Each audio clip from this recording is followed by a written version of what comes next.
बहुत समय पहले का बात है। एक सुंदर सा घने जंगल था, जिस जंगल का राजा था शेर।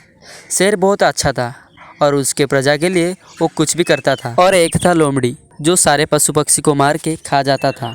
और एक दिन उस जंगल में सभा बैठती है और उसमें से एक पक्षी बोलता है कि महाराज, जंगल में कुछ अच्छा नहीं चल रहा है। महाराज, इसके बात में मत जाओ, ये झूठ बोल रहा है। अरे तुम क्या बोल रहे हो? लोमड़ी के ऊपर जंगल का सारा जिम्मेदारी है, वो ऐसा नहीं कर सकता है। जेब्रा को लोमड़ी का सारे काम पता चल चुका था। तब उसी वक्त लोमड़ी आ जाता है। लोमड़ी बहुत गुस्से में था, क्योंकि जेब्रा शेर के आगे सारे बात बताना चाहता था। अगर अगली बार तू शेर को बताए कि सारे जीव को मैं मार के खाता हूँ, तो तेरे को मैं मार के खा जाऊंगा, ये तू याद रखना। ऐसे बोल के लोमड़ी सारे जीव को डरा के रखता था। और ये काम वो अकेला नहीं कर रहा था, उसके साथ चीता भी था।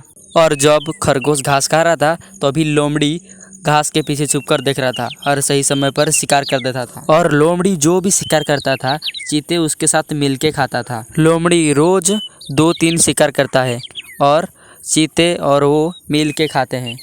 एक दिन क्या होता है कि कौवा उसी रास्ते में जा रहा था और उसका नज़र नीचे पड़ा, जहाँ पर लोमड़ी और चीते मिलके खरगोश को खा रहे थे। और इसी बात को शेर को कहने के लिए वो थोड़ी देर वहाँ पर रुकता है और देखता है कि ये लोमड़ी है कि नहीं है।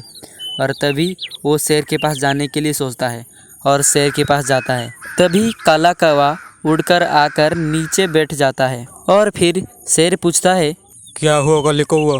मैंने जब जंगल की तरफ मुड़ के जा रहा था, तभी मेरी नजर नीचे पड़ी और मैं देखा कि लोमड़ी और चीते खरगोश को मार के खा रहे थे।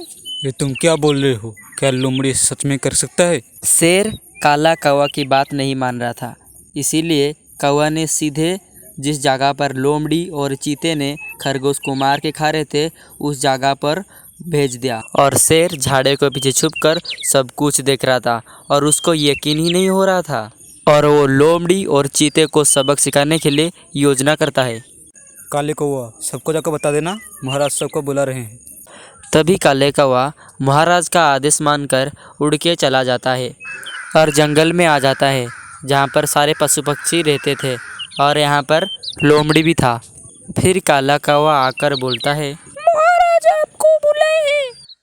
फिर जंगल का सारे पशु पक्षी महाराज शेर के पास आ जाते हैं। मेरे साथियों, मैं आज लोमड़ी को मारने वाला हूँ, क्योंकि वो हमारे साथ छल किया है। और ये सुनते ही लोमड़ी दौड़ने लगता है और उसके पीछे पीछे शेर भी दौड़ने लगता है और आखिरी में लोमड़ी को शेर मार देता है।